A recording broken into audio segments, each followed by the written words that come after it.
திருப்பாடல்கள் 34ஆம் அதிகாரம் 16 முதல் 22 வரையுள்ள இறை வார்த்தைகள்.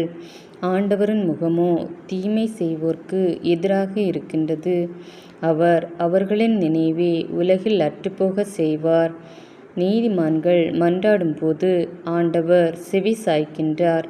அவர்களை அனைத்து இடுக்கண்ணினின்றும் விடுவிக்கின்றார். உடைந்த உள்ளத்தார்க்கு அருகில் ஆண்டவர் இருக்கின்றார். நைந்த நெஞ்சத்தாரை அவர் காப்பாற்றுகின்றார்.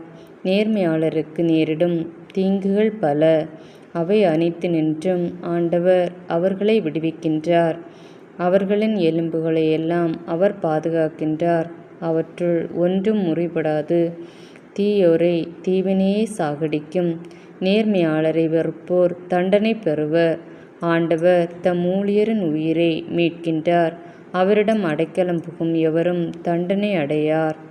இது ஆண்டவரின் அருள்வாக்கு.